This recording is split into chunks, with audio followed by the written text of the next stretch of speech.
Fenêtre ouverte sur le Talmud. Une série d'émissions proposées par le rabbin Michel Guggenheim et présentée par Olivier Gulan. Réalisation technique Richard Hanou. Une série produite avec le concours de la Fondation Doron.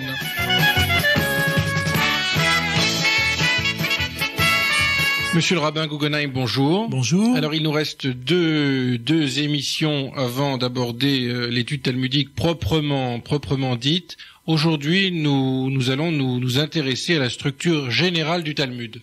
Oui, nous avions déjà dit que la Mishnah comptait 63 traités. En fait, la Gemara, le Talmud qui est l'ensemble de la Mishnah et de la Gemara, qui se veut le complément et le commentaire de la Mishnah, compte seulement 36 traités. C'est-à-dire qu'il y a un nombre considérable de traités qui n'ont pas de Talmud de la Mishnah, de la Mishnah, qui n'ont pas de Talmud de Babylone. Je précise encore une fois, nous parlons toujours du Talmud de Babylone. Eh bien, il n'y a que 36 traités qui comportent un commentaire du Talmud de Babylone. On donne en Gematria, en valeur numérique pour s'en rappeler, le verset Halichot Olam Lo, les voies de l'univers lui appartiennent. Lo, ça fait 36. Un moyen mnémotechnique pour vous rappeler ce nombre. Cela représente néanmoins 310 chapitres et 2744 folios. Est-ce qu'il y a une raison à cette absence de Gemara pour un certain nombre de traités de la Mishnah? Ça fait partie des grands mystères. Il y a des théories, des thèses qui ont été émises. On peut remarquer que la plupart des traités qui n'ont pas aujourd'hui de Talmud, de Babylone, sont des traités dont l'application pratique, c'est-à-dire c'est les lois qui sont dans ces traités, n'ont plus d'application pratique aujourd'hui tant que le temple n'est pas reconstruit. Mais la question qui se pose est de savoir s'il n'y a jamais eu de Talmud de Babylone ou si sur certains traités il en existait qui ont été perdus.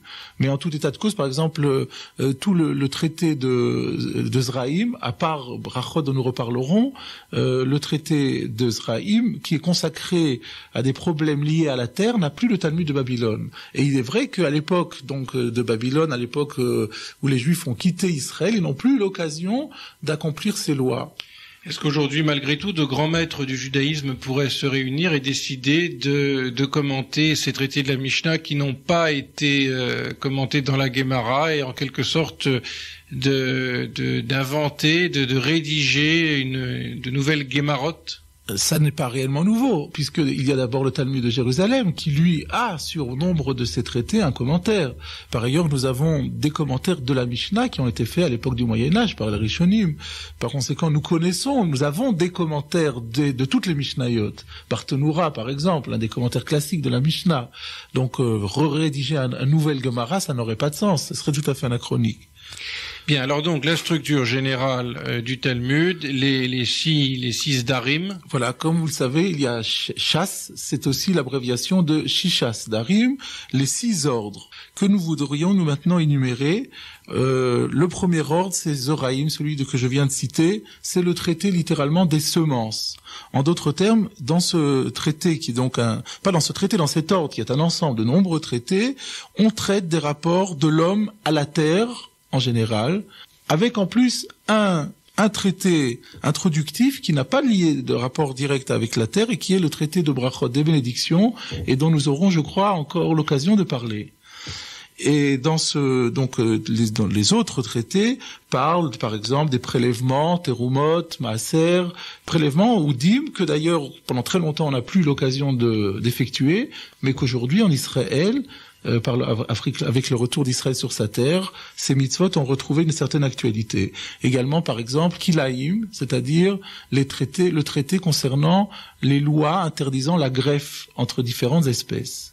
C'est le premier, donc le rapport de l'homme à la terre. Le deuxième, peut-être le plus connu, c'est Moed. Moed, le temps, est consacré à l'étude des devoirs de l'homme devant le temps considéré justement comme quelque chose de sacré. En d'autres termes, il s'agit de toutes les fêtes. Et c'est pourquoi il n'est pas étonnant de voir que chacune de nos fêtes, pratiquement, a un traité qui lui est consacré. Le premier, c'est Shabbat, qui est une fête. On n'a pas l'habitude de considérer ça comme une fête parce que ça revient hebdomadairement, mais ça a le statut halachique de la fête. Et Rouvin est un complément d'un deuxième traité qui parle des problèmes de porter, par exemple, le Shabbat. Et ensuite, vous avez Psachim, Rosh Hashanah, Yoma pour Yom Kippour, Souka, et il y a un traité de Betza. Psachim, c'est Pessah, la Pâque. La Pâque, exactement.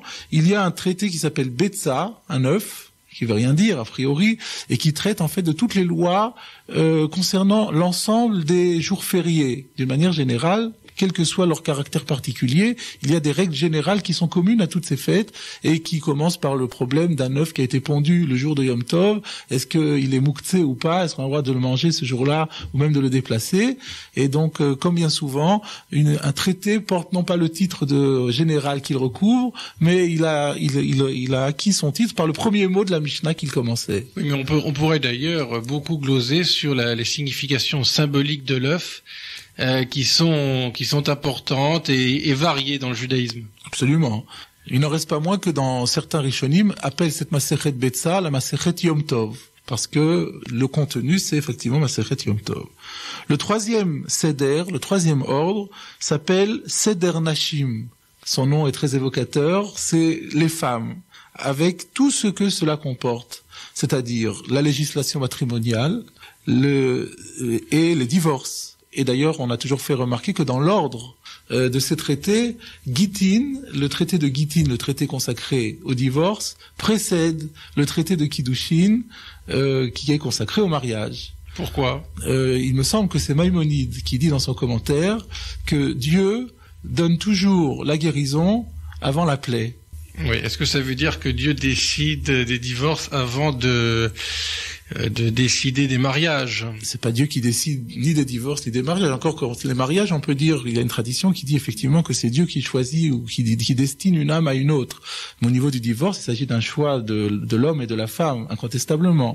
Mais l'idée qui a été exprimée par là, c'est que dans la mesure où le mariage engage un être de façon très très forte, Dieu, avant d'instituer cela, a automatiquement, auparavant, fixé également les modalités qui permettront de dissoudre ce lien qui est si important. Et il y a également Yevamot, qui est moins utilisé en tant que tel puisque c'est la loi du Lévira qui englobe aussi la cérémonie du déchaussement, mais dans lesquelles sont également décrites toutes les lois concernant la morale sexuelle. La pureté, ce qu'on appelle les lois de pureté familiale. Non, pas exactement. Aussi cela, mais je pensais à tous les interdits sexuels, tous les défenses d'inceste, etc. Ce qu'on appelle les Gilui Arayot, et dont les règles sont très très largement décrites dans ce traité de Yevamot. Le quatrième ordre s'appelle Nezikin, qu'on a d'ailleurs du mal à traduire et qui semble vouloir dire source de dégâts. Dans cet ordre très riche et très complet, en fait, c'est le droit au sens vraiment le plus civil et le plus général. Toutes les lois civiles, la relation, le droit de la propriété, le droit donc des nuisances, des coups et blessures également, les dommages, etc. Les règles de procédure, le civil comme le pénal, sont englobées dans ce quatrième. Le cinquième, c'est le sacré, Kotchim, qui désigne toutes les lois concernant le sacrifice et qui n'ont vraiment plus lieu d'être aujourd'hui, tant que le temple ne sera pas reconstruit, Kotchim, Menachot. Mais curieusement, dans ce Seder, il y a également le traité de Choulin. Choulin qui veut dire les profanes, c'est-à-dire que les profanes sont un cas particulier du sacré. Et dans ce profane, il y a toutes les lois de la cacheroute. Toutes les lois de la cacheroute, Bassar Bochalav, la viande avec le lait, et etc. Tout ceci se trouve dans ce traité très important de Choulin. Et le dernier s'appelle Tarot, c'est la pureté. La pureté, dont la plupart des lois n'ont plus l'application encore une fois aujourd'hui. Il n'y a que deux règles qui restent d'actualité courante. Le traité de Ohalot, qui est consacré à l'impureté conférée par un mort, reste d'actualité pour le Kohen. Comme vous le savez, un Kohen n'a pas le droit d'entrer en contact avec une dépouille mortelle. Et il y a ce à quoi vous faisiez référence auparavant, Nida, qui est le dernier traité du Seder Tarot, enfin pas du Seder Tarot, mais le seul traité du Seder Tarot à avoir un commentaire talmudique, et donc qui a un aspect de pureté, d'impureté qui n'a plus cours aujourd'hui, mais un autre qui reste d'actualité, puisque c'est la défense du mari d'avoir des relations avec sa femme lorsqu'elle est en état de nida. Alors, il est intéressant, en tout cas, de constater à ce sujet que la morale sexuelle est tout à fait séparée de ces lois de pureté liées aux règles de la femme. Oui, c'est une remarque intéressante, mais il faut quand même, je corrige un peu ce que j'ai dit tout à l'heure, car dans Yevamot, on inclut quand même la femme nida dans la liste de ces harayot. Mais il y a une distinction essentielle entre la nida et les autres. La nida, on peut se marier avec une femme qui est nida, alors qu'on ne peut pas se marier avec aucune des autres femmes qui sont interdites. En tout cas, ça nous permet de faire en quelque sorte la transition et de peut-être de mieux comprendre la démarche talmudique proprement dite, qui est une démarche qui n'est pas proprement parlé une démarche logique au sens où nous l'entendons aujourd'hui. Je ne partage pas votre avis. La démarche talmudique est d'une logique extrêmement rigoureuse. C'est vrai ce que vous dites. Mais c'est une logique particulière.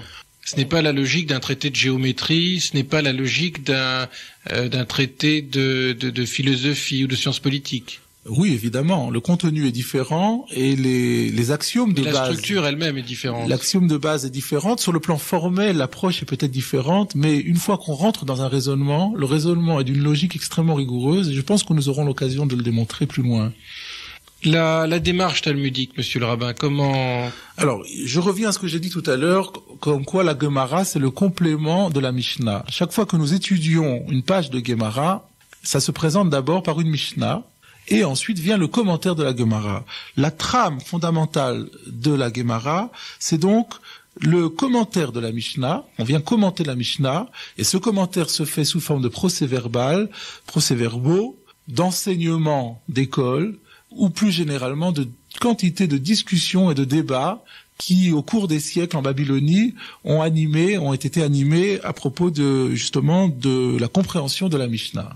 Alors, ce travail de la Gemara, ce qui est donc ce à quoi on s'attelle lorsqu'on ouvre une page de Gemara, on peut le décomposer en différents aspects, en différentes parties. La première concerne, de manière la plus simple, la compréhension des termes et la compréhension des idées.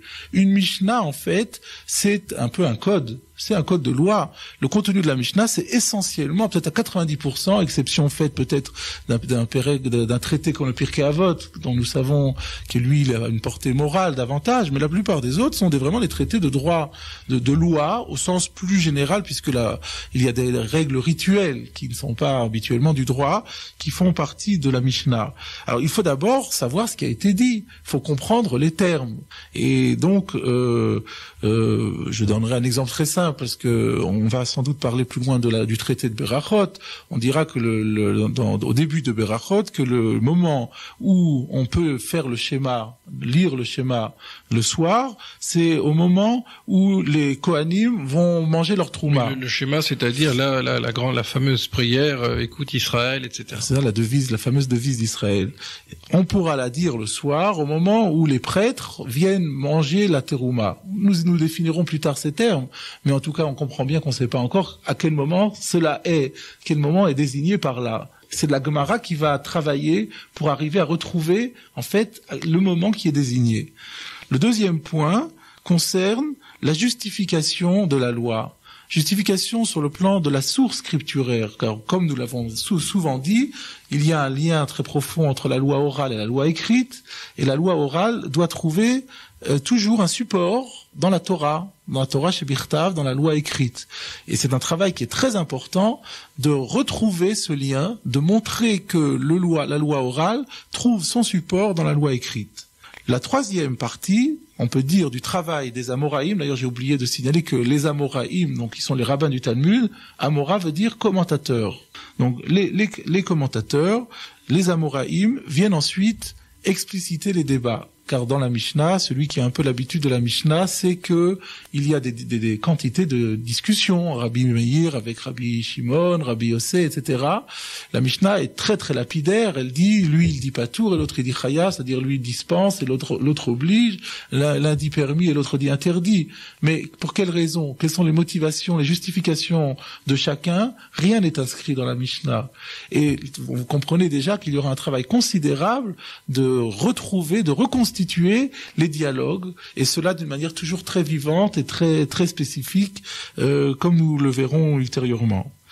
Et le quatrième, en marge de cette troisième, on pourrait aussi rajouter le travail de retrouver les noms d'auteurs, car un des phénomènes curieux et particuliers de la Mishnah, c'est ce qu'on appelle la Stam Mishnah. Très souvent, un avis est rapporté dans la Mishnah de façon anonyme. Cela peut être tout simplement parce que le Rabbeinu Akadosh, Rabbi Danassi, qui a, comme nous l'avions vu, composé la Mishnah, a tenu à rentrer cela dans le canon pour montrer que cela avait force de loi. Mais toujours est-il qu'il y a des opinions qui sont émises de manière anonyme, et le Talmud, qui est toujours extrêmement méticuleux, tiendra absolument à trouver quel est l'auteur véritable de cet enseignement.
Monsieur le rabbin Guggenheim, dans la démarche talmudique, il y a également ce que l'on appelle les digressions, et c'est en cela peut-être que la logique propre du Talmud est une logique particulière. Oui, on peut dire que le lecteur qui n'est pas habitué peut être décontenancé, que à partir en plein milieu ou peut-être juste après une longue discussion très soutenue et très passionnée pour arriver à un problème de légal, tout d'un coup, parce que on avait cité un texte incidemment comme démonstration ou comme preuve, on prend ensuite ce texte comme faisant maintenant un objet d'étude. Et d'ailleurs, il est introduit souvent par les mots goufa, ça rentre dans le corpus et ça devient objet d'étude alors que c'était pas du tout lié fondamentalement au sujet dans lequel on était. Il y a ainsi constamment des passages par association d'idées de thèmes très divers. Comment est-ce qu'il y a une explication? Comment vous expliquez cette façon de procéder? Alors, il y a deux aspects. Il y a parfois l'introduction de textes agadiques qui ont été introduits à cet endroit-là, et ça, si vous voulez, on en parlera dans la prochaine émission. S'agissant de digression d'ordre halachique, c'est-à-dire qu'on passe d'un thème à l'autre alors qu'ils ne sont pas réellement liés, c'est peut-être tout simplement parce qu'il y avait des textes qui avaient besoin de trouver une place pour un commentaire.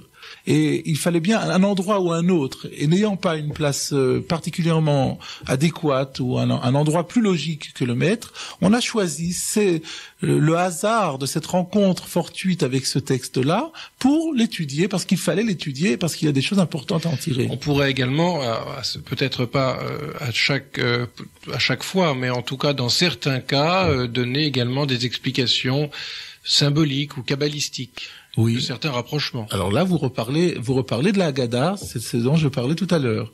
Sauf que vous êtes en train de dire que même dans de la halacha, on peut peut-être parfois trouver des significations haggadiques, ce qui est aussi quelque chose qui est possible. Alors à propos de la halacha, monsieur le rabbin, il y a des concepts juridiques typiquement talmudiques. Typiquement talmudiques auxquels il faut s'habituer au fur et à mesure de l'apprentissage de la Gemara. On se familiarise avec ces concepts. Alors quelques exemples. Par exemple, dans Shabbat. Dans Shabbat, il y a une notion qui apparaît très vite, c'est la notion de Av Melacha. C'est le cas type de travail. Qu'est-ce que ça veut dire? Eh bien, les travaux interdits le Shabbat n'ont pas été listés dans la Torah. La Torah simplement a fait référence à la construction du temple, du tabernacle, et par un jeu de règles herméneutiques dont nous parlerons aussi, eh bien, on arrive à savoir que ce sont les travaux qui ont permis de construire le tabernacle qui seront des travaux interdits le Shabbat. Mais pas seulement ces travaux vont être interdits, d'autres travaux aussi. On appellera Av Melacha le travail qui a été utilisé au tabernacle, et les travaux dérivés, on les appellera Toladot, ce sont les dérivés du cas type. Donc, notion de Av Melacha, c'est cas type et cas dérivé. Dans un tout autre ordre d'idées, on verra une discussion dans le Talmud sur Ubar Yerechimo. Qu'est-ce que ça signifie? Est-ce que un fœtus est considéré comme le membre de sa mère ou bien comme un être à part? Il y a un débat là-dessus, avec de très nombreuses applications pratiques. Est-ce qu'on va considérer que ce fœtus, c'est comme la troisième jambe ou la troisième main de la mère, c'est un membre comme les autres, ou bien est-ce que c'est un être à part? Inutile de vous dire que ce genre de question a des répercussions aujourd'hui extrêmement modernes avec les problèmes de mère porteuse. Un autre cas type de concept halachique, torque des dibour. Torque des dibour que dibour d'ami. Le Talmud a voulu définir qu'est-ce qu'on appelle l'instant présent. On peut dire que deux choses se passent au même moment. S'il se passe dans un intervalle d'une minute, ou bien d'une seconde, ou bien d'une heure, à partir de quand peut-on dire qu'ils sont vraiment simultanés? Alors on a dit torque des dibour que des dibour. Tout ce qui se fait, qui se réalise, le temps de dire qu'un élève dise à son maître « Shalom alecha Rabbi », salut à toi mon maître, ces trois mots. Le temps qu'occupent ces trois mots indique le moment présent, indique la simultanéité. Voilà quelques exemples de concepts halachiques. Le travail de l'étude, ce sera le thème de notre prochaine émission. Michel Guggenheim, je vous remercie. C'était Fenêtre ouverte sur le Talmud, une émission produite avec le concours de la Fondation Doron.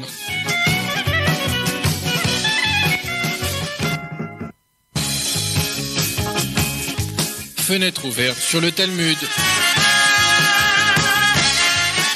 Une série d'émissions proposées par le rabbin Michel Guggenheim et présentée par Olivier Gulan. Réalisation technique Richard Hanou. série produite avec le concours de la Fondation Doron.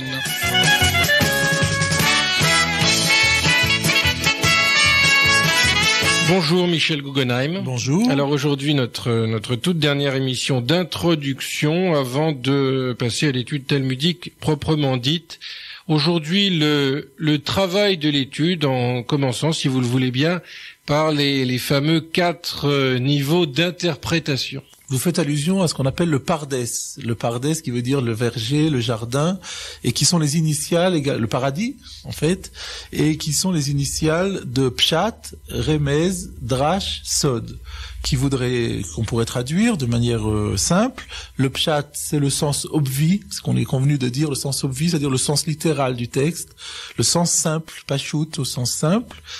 Et le remez, c'est les allusions que l'on peut trouver dans les textes, dans l'écriture. Le drash, qui paraît être l'interprétation, mais alors en quoi se distingue-t-elle des précédentes? Et le sod. Le sod, on sait ce que c'est. Le sod, ça veut dire le mystère.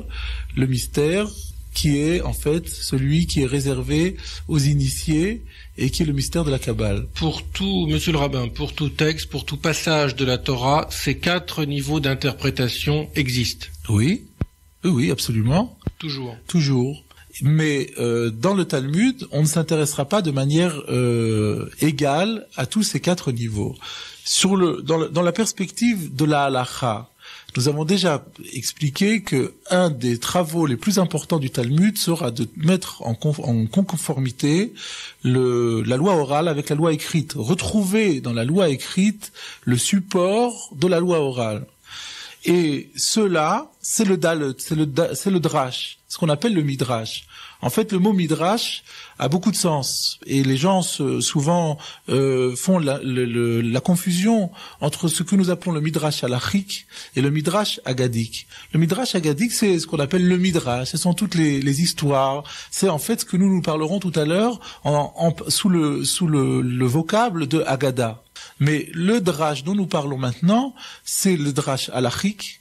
Il y a des livres d'ailleurs de midrash halachique qui sont simplement des recueils qui sur chaque verset arrivent à remontrer comment on arrive à trouver dans le verset l'ensemble de la loi orale. Or vous savez très bien que le pshat, c'est-à-dire le sens simple du verset, ne nous donne absolument pas le contenu de la loi.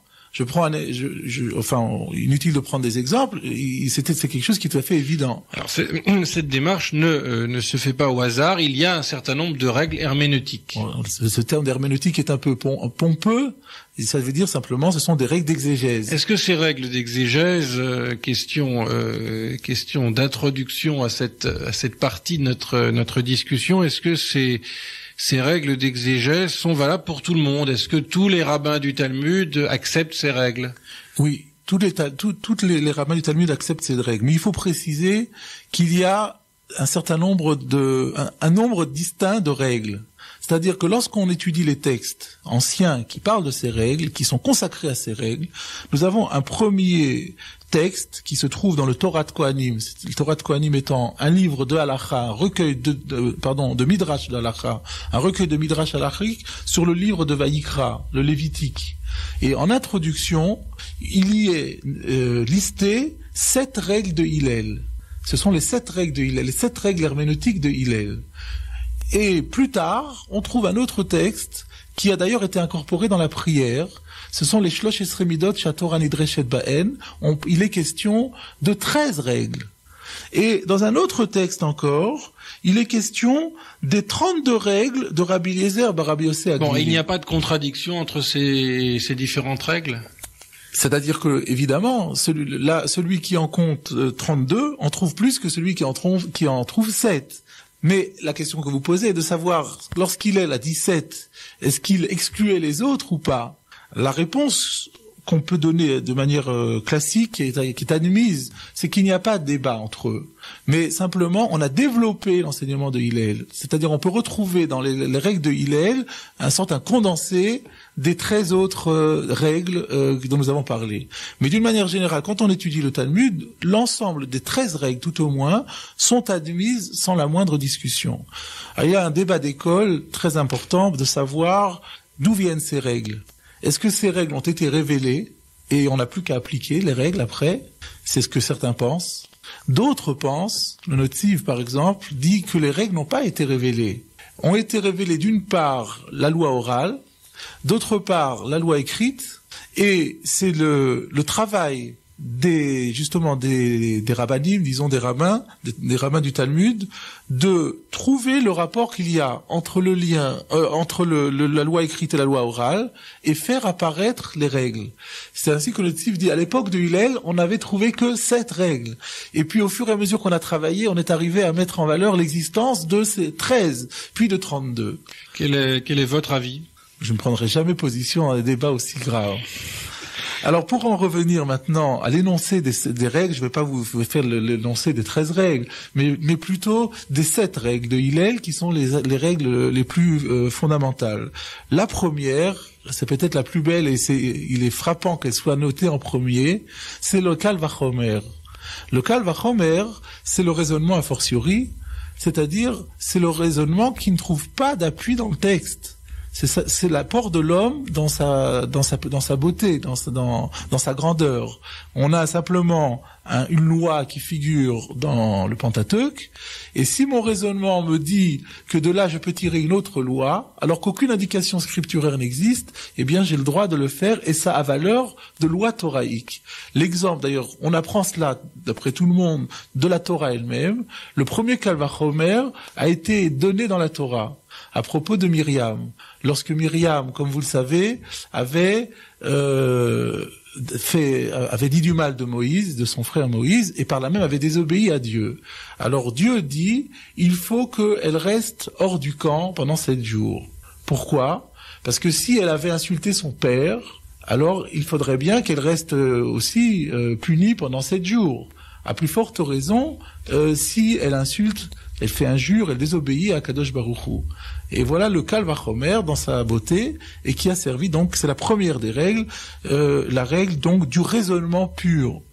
La seconde, c'est ce qu'on appelle la Gezerah Shava en hébreu, et qui veut dire en fait raisonnement par analogie fondé sur une identité de termes. En clair, vous avez un mot dans un endroit de la Torah et un autre mot identique qui a quelque chose qui n'a aucun rapport, mais on retrouve exactement le même mot. L'identité de termes peut me permettre de déduire l'un de l'autre. Un exemple classique. Il est dit à propos du mariage, ki yikach ishisha, si un homme prend femme. Ça, c'est dans un passage de la Torah. Par ailleurs, tout à fait dans un autre contexte, au début de Bereshit, à propos d'Abraham, qui a acheté la fameuse caverne de la Marpella, on retrouve également que le terme de prendre. Et là-bas, cette prise s'effectue avec de l'argent. Il avait acheté avec de l'argent. De là, on déduit qu'on peut se marier avec une femme en lui donnant de l'argent. C'est ce que le mariage que nous faisons aujourd'hui en remettant l'alliance à l'épouse. Donc, ça n'avait aucun rapport. L'identité de terme a permis de construire donc une identité de loi. La troisième, c'est le binyan av, c'est-à-dire qu'on a le droit de prendre une loi de la Torah et d'en faire un cas type qui me permettra d'extrapoler à partir de cette loi toutes sortes d'autres lois qui lui ressemblent. La quatrième, c'est Shnei Ktuvim. Lorsqu'on a 2 versets qui semblent dire 2 fois, qui semblent se recouper, sont venus dire que seules ces 2 lois doivent être enseignées et qu'on n'a pas le droit d'extrapoler à partir de ces 2 lois. C'est l'antipode de la loi précédente. Une autre s'appelle Klal Uprat. Klal Uprat, c'est très connu, et parce que plus loin, justement, dans les 13 midot, chez Torah Nidreshet Baen, de Rabbi Ishmael, développeront considérablement ce Klal Uprat. En un mot, ce Klal Uprat signifie que parfois la Torah, pour donner une loi, utilise des termes génériques et parfois des exemples.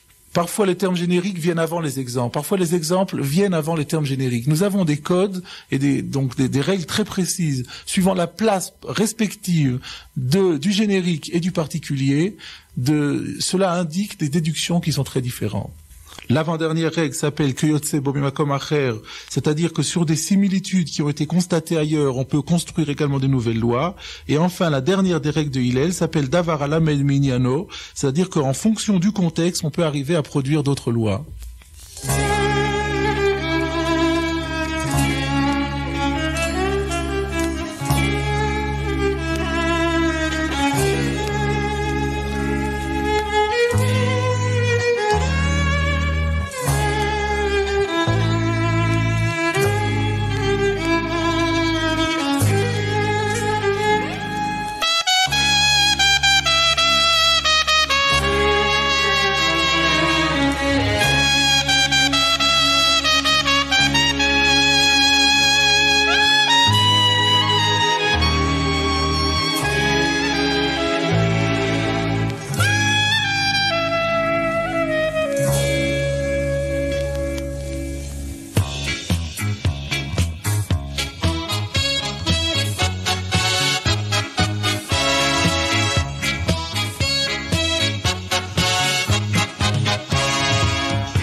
Aslaim veya binyon Oy rayolam bekinyon Aslaim veya binyon Oy rayolam bekinyon Aslaim veya binyon Ay ay ay boy rayolam. Alors, autre distinction, monsieur le rabbin, importante dans le Talmud, la fameuse distinction entre la Haggadah et la Halacha. Nous y avons déjà fait allusion à plusieurs reprises. Nous avons notamment parlé de la Halacha, de cet ensemble de règles et de commentaires sur un ensemble de règles. Mais parlons plus en détail, si vous le voulez bien aujourd'hui, de la Haggadah. Oui, qu'est-ce qu'on recouvre exactement sous ce vocable de Haggadah? La définition la plus classique que l'on trouve, c'est une définition négative. Est Haggadah tout ce qui n'est pas Halacha. Et cela vous donne une idée de la richesse qui est contenue dans la Haggadah. Tout ce qui est de l'ordre de la théologie, de la métaphysique, de la morale et bien entendu de la Haggadah. Tout ce qui n'est pas proprement juridique. Absolument. Mais il y a aussi l'histoire, des renseignements d'ordre historique, anecdotique, des exégèses de versets qui n'ont pas directement de valeur halachique, qui ne viennent pas déboucher sur une loi, sur du droit, des conseils de vie pratique. Et peut-être encore d'autres enseignements à tous les gardes, des enseignements d'ordre scientifique même, peuvent trouver leur place dans la Haggadah. Mais nous trouvons aussi dans le Sifri une définition positive et considérée, parce que le texte dit, en étudiant la Haggadah, tu connaîtras ton Créateur et tu t'attacheras à lui. Et donc au mitzvot. Et au mitzvot. Et donc, on retrouve cette vocation d'édification, édifiante, la valeur édifiante de la Haggadah, qui vise donc à former, sur le plan moral et spirituel, la personne. D'ailleurs, Haggadah, une des étymologies, ça vient de Nagad. Nagad en araméen, qui veut dire mashach en hébreu, qui veut dire attirer. Il y a un aspect tout à fait attirant et attractif de la Haggadah. Bon, il faut quand même rappeler, monsieur le rabbin, que cette distinction Haggadah-Halacha est une distinction, comment dirais-je, a posteriori, qu'il n'y a pas une véritable distinction dans les traités du Talmud. Il n'y a pas une partie Haggadah, une partie Halacha.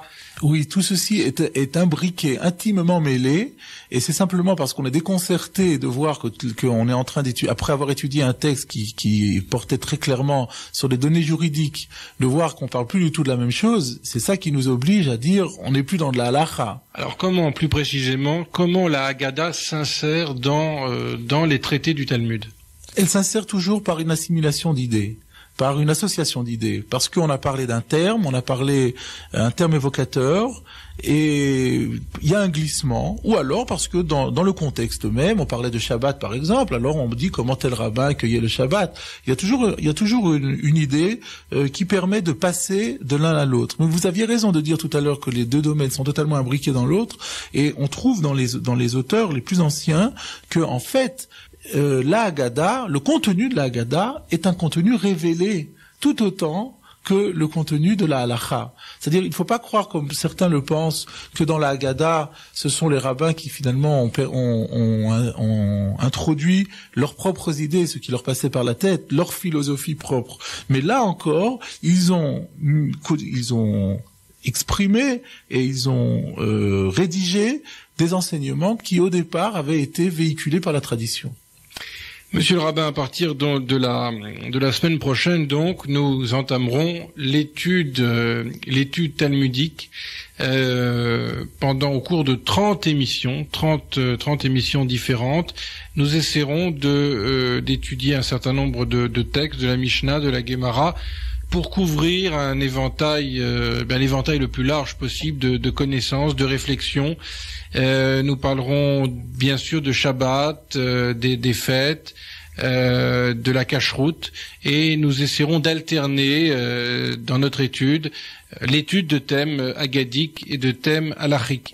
Quel est le premier passage que vous avez choisi? Eh bien, je vous propose d'étudier ensemble le texte, le début du traité Berachot, c'est-à-dire pour le début du premier chapitre du traité Berachot, le traité des bénédictions. Alors pourquoi avez-vous choisi ce texte? Vous me direz, c'est le premier. C'est la première raison. C'est le premier. Il me semble que commencer un livre par son milieu, ça peut donner une idée un petit peu déconcertante, alors que voir le début de quelque chose, c'est important. Et puis on peut aussi se dire que un texte qui a été choisi spécialement pour être mis au début, c'est certainement, il y a des raisons profondes qui ont été... Bon, mais il y a encore d'autres raisons. Oui, il y a d'abord parce que les thèmes qui sont développés sont relativement simples. D'abord, je pense que sur le plan pédagogique, il est bon de partir sur des bases faciles, qu'elle fait référence à du quotidien, à du rituel quotidien.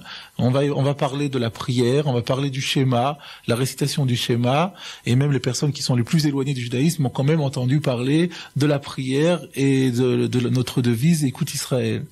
Et en plus de cela, il y a dans ces passages des textes qui sont extrêmement typiques de la démarche talmudique, typique au niveau du débat, au niveau du caractère tellement vivant.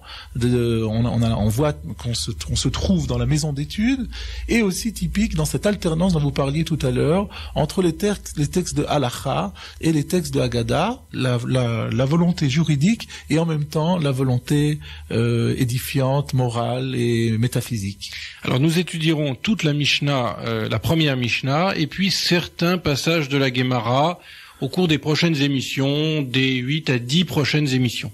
Oui, c'est exact. Alors du point de vue pratique maintenant, Monsieur le rabbin, il y a une édition qui est il y a l'édition classique et puis il y a l'édition Steinsaltz. Oui, alors l'édition classique, nous la présenterons aussi la prochaine fois, mais pour les débutants, il est à conseiller de se procurer cette édition Steinsaltz qui a été faite récemment en Israël et qui a le double avantage. On rappelle que le rabbin Adin Steinsaltz est un rabbin qui a consacré une très grande partie de sa vie, ce n'est pas fini d'ailleurs, à commenter le Talmud, à expliciter certains termes en hébreu moderne. Oui, c'est ça. C'est-à-dire que la première des choses, c'est que le texte de la Gemara est déjà vocalisé. Donc pour les gens qui n'ont pas l'habitude de l'araméen ou même de l'hébreu, un texte avec des voyelles, c'est beaucoup plus facile d'abord.